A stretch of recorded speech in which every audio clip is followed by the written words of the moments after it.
नमस्कार, आप देख रहे हैं पृथ्वी टाइम्स और मैं हूं आपके साथ अंजलि। तो चलो शुरुआत करते हैं आज की प्रमुख खबर से। नवा रायपुर में उलझी सरकार, वन मंत्री का दावा 6 मांगों को पूरा कर रही सरकार। किसान बोले केवल 3 मांगे मानी, वह भी आधी अधूरी।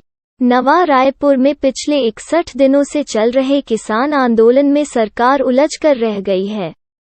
नियमों के भंवरजाल की वजह से वो उन मांगों को भी पूरा नहीं कर पा रही है जो जमीन अधिग्रहण के समय किए गए थे। आवास एवं परिवहन मंत्री मोहम्मद अकबर ने शुक्रवार शाम दावा किया कि सरकार किसानों की 8 में से 6 मांगों को पूरा कर रही है।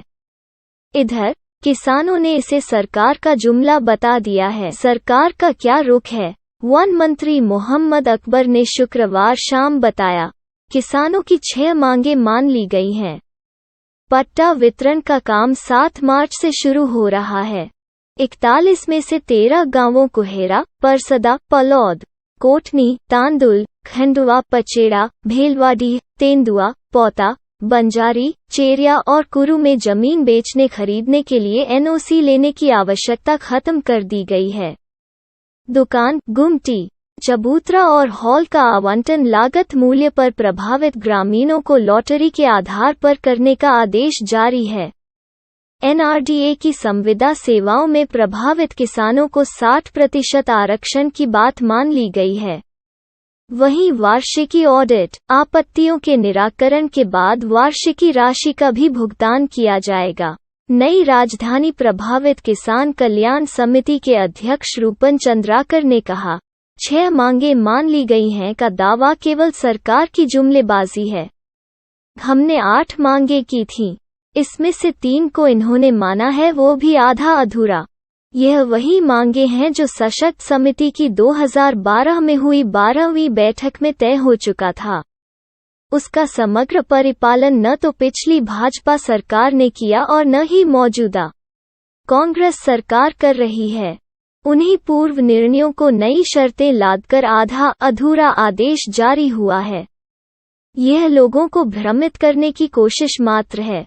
चंद्राकर ने कहा, सरकार ने नवा रायपुर के 27 गांवों के मुख्य मुद्दे पर अभी तक कोई विचार भी नहीं किया है। यह तब है जब मंत्रियों की 3 सदस्यीय समिति को उन्होंने सभी मांगों से जुड़े दस्तावेज सौंप दिए हैं। 3 बैठकों में बिंदुवार पूरी जानकारी दी जा चुकी है। रूपन चंद्राकर ने कहा, केवल एक मुद्दा ही सही तरीका से सरकार ने पालन किया है, वो है प्रभावित ग्रामीणों को यहां 70% गुमटी और चबूतरा देने की बात। शेष सभी मांगे अधूरी हैं। इसी पर सरकार कह रही है कि हम आंदोलन छोड़ दें। रूपन चंद्राकर ने कहा, हम सरकार से निवेदन कर रहे हैं, मौजूदा सरकार के गठन से पहले हमारे साथ जो वादा किया था उसे पूरा कर दें। सरकार सारे मुद्दों पर किसानों को अपना फैसला दे दे। हम आंदोलन छोड़ देंगे और सरकार का ऐतिहासिक सम्मान भी करेंगे। सरकार मांग नहीं मानेगी तो आंदोलन जारी रहेगा।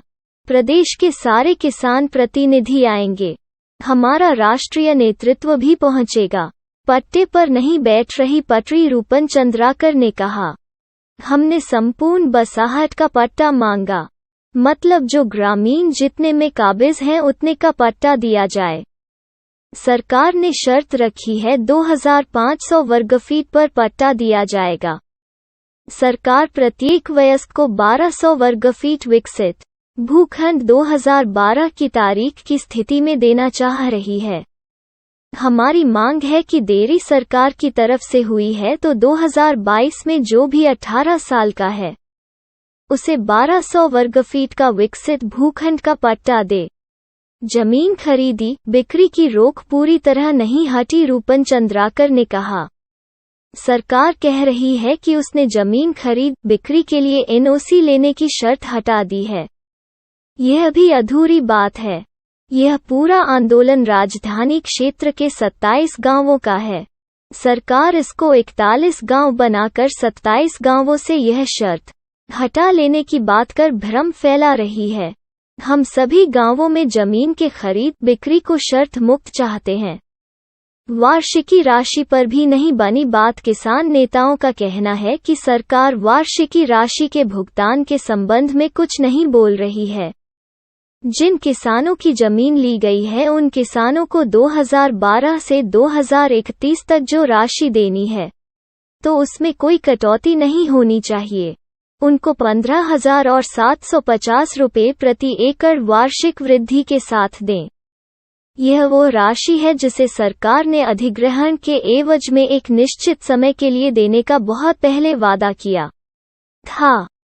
छत्तीसगढ़ राज्य गढ़वाल समाज के अध्यक्ष पद हेतु अपना मतदान अवश्य करें। छत्तीसगढ़ राज्य गढ़वाल समाज के अध्यक्ष पद हेतु श्री उमेश राज सोनवाने जी को अपना बहुमूल्य वोट देकर विजयी बनाए। मतदान दिनांक 13 मार्च 2022।